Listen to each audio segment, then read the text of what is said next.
ব্যবধান মাত্র 5 দিনের, তার মধ্যেই আবারও বেড়ে গেল পেট্রোল এবং ডিজেলের দাম। গত শুক্রবার দেশ জুড়ে লিটার পিছু 3 টাকা করে জ্বালানির দাম বেড়েছিল।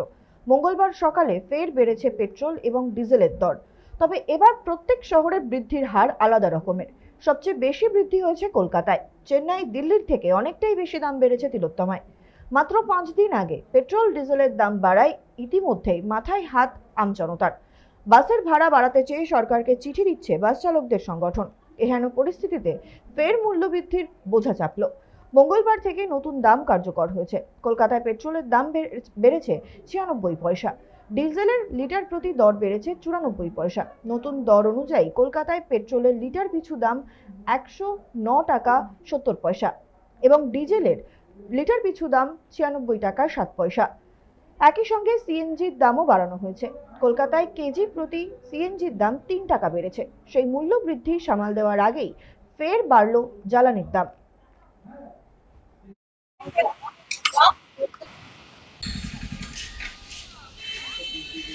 এত মানে কি বলবো, সংসার চালানো ভারী পড়ে যাবে এবারে।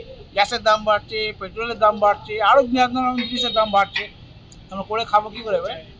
আমরা তো কোনো চাকরি করছি না, ছোটোখাটো আমরা ব্যবসা করি, ছোটোখাটো করি। এবার এখন এই যে অনলাইনে একটা ব্যবসা নেই, হলো অনলাইনে গাড়ি চালাচ্ছি। রেডিমেড গার্মেন্টসের ব্যবসা, আমার রেডিমেড গার্মেন্টসের ব্যবসা নেই। যাচ্ছি বসে বসে খরচা নিয়ে আমি চলে আসছি, কী করবো? অনলাইনে গাড়ি চালাচ্ছি, তাও যদি কোনো কারণে একটু যদি 19-20 হয়ে থাকে, তাহলে এবার পুলিশকে তখন পয়সা দিতে হবে। সাধারণ মানুষের উপর তো এফেক্ট আছেই। সবথেকে বড় কথা, পেট্রোলের দাম বাড়লে অন্যান্য জিনিসের দামগুলো বেড়ে যাবে, যেটার জন্য সাধারণ মানুষের খুব হ্যাম্পার হবে। হ্যাঁ, তা সেই গভর্নমেন্টকে চিন্তা করতে হবে। তখন যদি এটাও ঠিক যে আমাদের দেশে বহুদিন বাদে পেট্রোলের দাম বাড়লো, অন্য দেশে কিন্তু আরও দাম বেড়েছে। তাদেরও পার ক্যাপিটাল ইনকামের থেকে আমাদের ইনকামটা বেশি হলে আমরা একটা অ্যাফোর্ড করতে পারবো, কিন্তু আরও বাড়লে সাধারণ মানুষের খুব মুশকিল হবে। পেট্রোলের দাম বাড়লে তো মানুষ কী করবে সেটাই বুঝতে পারছি না। পেট্রোলের দাম বাড়া মানে সবটাই দাম বাড়া। এটা খারাপ